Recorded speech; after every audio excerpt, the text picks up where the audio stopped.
आस्था का महापर्व छठ की धूम पूरे झारखंड और बिहार में हर्षोल्लास से मनाई जा रही है और छठ का तीसरा दिन यानी आज डूबते हुए सूर्य को छठ व्रती अर्घ देंगे। और इस वक्त हम खड़े हैं राजधानी रांची के नामकुम के सुर्णरेखा नदी के तट पर।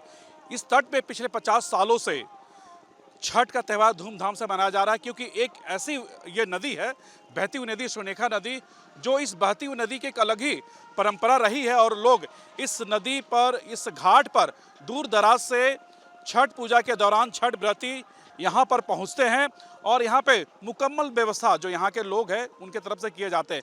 लेकिन आज से कुछ साल पहले इस नदी की इस कलर मतलब कह सकते इस नदी के जो पानी का जो रंग कुछ और था, लेकिन अब ये बेरंग हो गई है। जाहिर सी बात है, पूरी तरह से जो गंदगियाँ हैं ये इस सुर्णरेखा नदी में आपको देखने को मिलेंगे, क्योंकि ये जल अब पूरी तरह से प्रदूषित हो गई है। क्योंकि जितने भी कल कारखाने, जितनी भी फैक्ट्रियां हैं, उसकी पानी अब इसी सुर्णरेखा नदी में बहाए जाते हैं। लेकिन प्रशासन पूरी तरह से मौन बैठी हुई है, क्योंकि प्रशासन जरा से भी अगर लगाम लगाती थी तो आज सुर्णरेखा नदी गंदा होने के कगार पर नहीं आती। और ऐसी स्थिति में जो छठ व्रती है उन्हें काफ़ी दिक्कत होती है। मैं आपको दिखाऊंगा, ये दूषित जल जो है, इसी जल में, इसी पानी में छठ व्रती घंटों खड़ा होकर भगवान भास्कर की आराधना करेंगे, इसके बाद अर्घ देंगे। लेकिन अब ये रांची के सुर्णरेखा नदी पूरी तरह से दूषित हो गई। इसका जिम्मेवार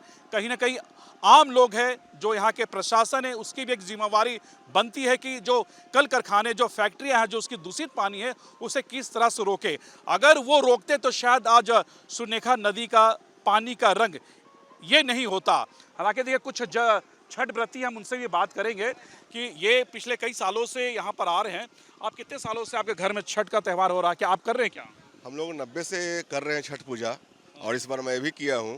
तो 90 और अब कितना फर्क लग रहा है इस नदी में? पहले की अपेक्षा काफ़ी बदल चुका है। एक्चुअल में जब हमारे गार्जियन करते थे छठ पूजा तो काफ़ी अच्छा पानी था, पीते थे पानी को। लेकिन अभी पानी एक ऐसा हो गया है, दूषित पानी, कि मतलब बैठना मुश्किल, क्या रहना खड़ा मुश्किल हो जाना पड़ रहा है। और काफ़ी सारा खुजली बदन में हो जाता है, जिसके कारण से जो है काफ़ी परेशानी होती है। और ख़ास करके राज्य सरकार से एक ही चीज़ कहना चाहेंगे आपके टीम के माध्यम से, कि इस चीज़ को अपने नज़र में रखें। और काफ़ी सारे यहाँ पे लोग आते हैं, आस्था का पर्व है, इसे खिलवाड़ ना करें।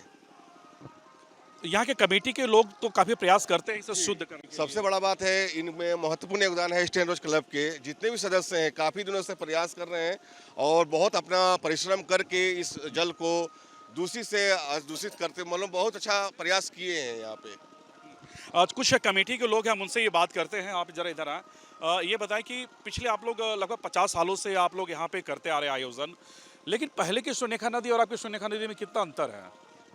देखिए, अंतर स्पष्ट रूप से दिखाई दे रहा है। सुर्णरेखा नदी अब नदी नहीं रह गया, नाला बन चुका है। लेकिन स्टेन रोज क्लब के सदस्य पूरी सिद्धता और मेहनत के साथ छठ पूजा के अवसर पर, खास करके पिछले 1.5 महीने से और हर छठ पूजा में प्रत्येक वर्ष यहाँ के 150 कार्यकर्ता हैं, जो अध्यक्ष दीपक राणा और सचिव सुनील सिंह के नेतृत्व में सुनील यादव जी। अच्छा, ये बताएं कि सुर्णरेखा नदी दूषित होने की वजह क्या है?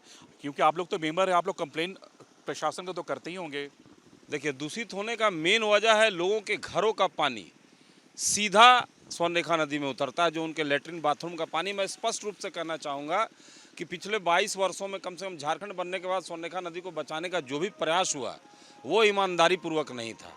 उसमें घोटाला और ये सारा चीज़ बहुत कुछ हुआ। लेटरिन सीधा नदी में आ रहा है, सीवरेज सिस्टम प्लांट जो है वो नहीं बन पाया। लगता नहीं कि छठ व्रतियों के साथ ये खिलवाड़ हो रहा है? प्रशासन लाख दावे करती है, लेकिन वो दावे खोखले हो जाते हैं।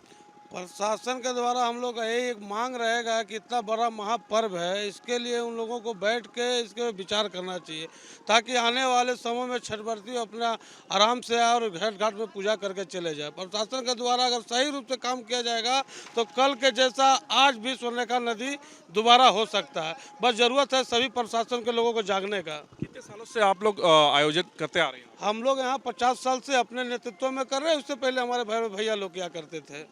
पहले और आपका नदी में कितना फर्क आप देख रहे हैं? पहले अगर नदी में एक सिक्का बिक देने से अगर चाहिएगा तो उठा सकते थे, और आज का डेट में ये चीज़ नहीं रह गया है।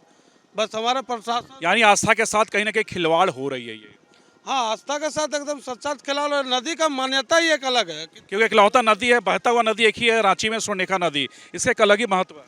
देखिए, छठ पूजा का महत्व ही है कि बहते हुए पानी में व्रतियों को उतर के छठ करना है। लेकिन छठ आने के 2-3 महीना क्या 2 दिन पहले भी अगर नगर निगम और सरकारें जाग जाएं और जितनी श्रद्धा के साथ हम लोग यहाँ पर लगते हैं उतनी श्रद्धा से के साथ सरकार भी लग जाए और निगम भी लग जाए तो निश्चित रूप से यहाँ कुछ सुधार हो सकता है। देखिए कहीं ना कहीं प्रशासन की भी एक बड़ी भूमिका होती है, लेकिन सरकार भी लाख दावे कर ले लेकिन उनकी दावे खोखले होते हैं। लेकिन वास्तविक स्थिति ये है कि जहाँ पर मैं भी खड़ा हूँ, ये पिछले 50 सालों से यहाँ पर आयोजन करते आ रहे हैं। लेकिन उस समय का ये नदी का जो पानी का कलर कुछ और था, यानी पानी का रंग कुछ और था। लेकिन आज के तारीख में रांची का स्वर्णरेखा नदी के पानी का रंग बेरंग हो गई है और पूरी तरह से प्रदूषण आपको साफ तौर पर देखने को मिलेंगे। लेकिन एक आस्था है, लेकिन आस्था पर कहीं ना कहीं ये तमाम चीज़ें कहीं ना कहीं ये खिलवाड़ हो रही है। लेकिन आस्था के बीच ये सारी चीज़ें कहीं ना कहीं फीकी है। अपनी वीडियो जर्नलिस्ट हमीद के साथ Suraj, News Nation, Ranchi. News Nation अब व्हाट्सएप पर खबरों के ताजा अपडेट के लिए न्यूज नेशन के इस QR कोड को स्कैन करें।